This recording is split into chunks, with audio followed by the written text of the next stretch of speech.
Masih di VOA Pop News, pemirsa, usianya masih muda namun fotografer perempuan asal Jakarta ini, Feren Supadi, berhasil menjejakkan karir di Hollywood. Ia ini menjadi fotografer kelompok rock dan caranya, pemirsa, ia rajin-rajin datang ke konser dan menunjukkan hasil karyanya. Dari dulu memang pengennya jadi fashion designer, cuman nggak terlalu disetujui sama papa. Jadi disuruh ngambil multimedia design. Ya udah, aku udah lulusin tuh multimedia dan aku baru ngambil fashion design gitu. Dan kalau di combine ya sekarang jadi fashion photographer. Feren Supadi memang multi talenta. Di usianya yang masih muda, ia mulai menorehkan namanya sebagai fotografer di Hollywood. She is one of the most talented photographers for sure in the world. And she happens to have imagination that comes through the pictures. She finds something special wherever we go. She's also beautiful. Grup musik Barbed Wire Dolls asal Yunani ini telah bekerja sama dengan Feren selama 3 tahun. Sore ini mereka melakukan sesi foto di Whiskey A Go Go, sebuah klub di West Hollywood yang banyak melahirkan band-band terkenal seperti The Doors, Van Halen, dan Guns N' Roses. Perkenalan Feren dengan Barbed Wire Dolls terjadi setelah ia diajak temannya untuk menjadi fotografer grup musik punk rock ini. Ternyata mereka langsung jatuh cinta dengan hasil karya Feren. Namun untuk masuk ke dalam lingkungan musisi Hollywood, diakui Feren tidaklah mudah. So far di sini kan aku waktu pas pertama kali pindah sini tuh aku nggak ada temen sama sekali gitu ya. Ya udah, jadi dan kebetulan aku memang suka banget tuh konser-konser musik terutama rock. Jadi ya udah, aku datang aja sendiri terus nih, kayak kesini ke Whiskey A Go Go datangnya sendiri dan make friends gitu. Dari menjalin pertemanan, akhirnya nama Feren sebagai fotografer mulai dikenal dari mulut ke mulut. Karya-karyanya pun diakui, bahkan ia pernah meraih Global Officials of Dignity Awards sebagai Best Photographer of the Year.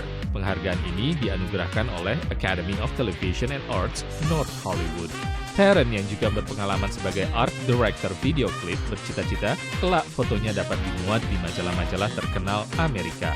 Walau sudah menjalin profesi fotografer selama 8 tahun, bagi pecinta style dark elegant ini tak pernah ada kata berhenti untuk belajar. Iya, terus belajar sih, maksudnya yang kayak kadang-kadang orang tuh yang kayak, oh gue udah berasa, misalnya di Indo gue udah terkenal nih gitu, dia nyampe sini ya lu kalau nggak tahan banting ya. Dari Hollywood, California, demikian laporan tim VOA. Saksikan Vero di VOA Indonesia. Pemirsa, kalau kita bicara soal bullying, saya pasti sampai sedih, pemirsa, karena di Amerika ini aja banyak sekali korban-korban bullying ini sampai mereka tuh bunuh diri karena saking udah nggak tahannya. Dan ternyata, pemirsa, sekarang ada teknologi untuk menangkal bullying lewat media sosial. Ini dia liputannya. Pemirsa, bullying alias perisakan memang sering terjadi antar anak sekolah melalui social media atau smartphone.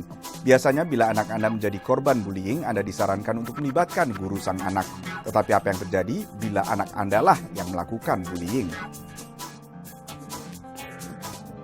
Seperti di banyak sekolah di Amerika, murid sebuah sekolah dasar di West Virginia ini juga pernah dibully lewat internet atau smartphone.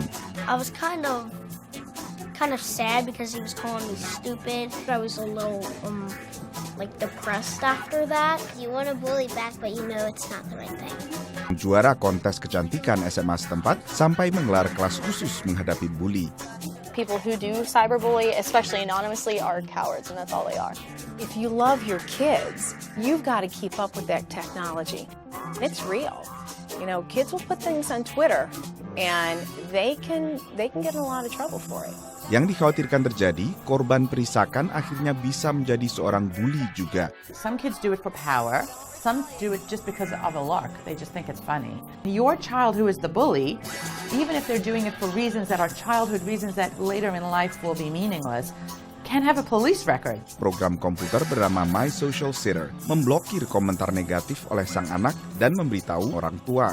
I wanted to create this filter system that would monitor so parents would feel a little relief knowing and trusting that their kid could use these social media platforms and text messaging. Penelitian menunjukkan seperti layaknya bullying tanpa teknologi, bullying di dunia maya juga tak banyak dilaporkan korban. Berbagai survei yang baru-baru ini digelar menunjukkan bullying yang dilakukan terhadap anak sekolah ini tidak hanya dalam bentuk komen-komen negatif atau bernada ancaman, tetapi juga pengunggahan foto yang memalukan dari korban bullying tanpa persetujuan yang bersangkutan. Sampai juga kita di penghujung acara, pemirsa. Jangan lupa untuk bergabung bersama saya Debbie Small Pet List di sosial media kami. Sampai jumpa lain kali.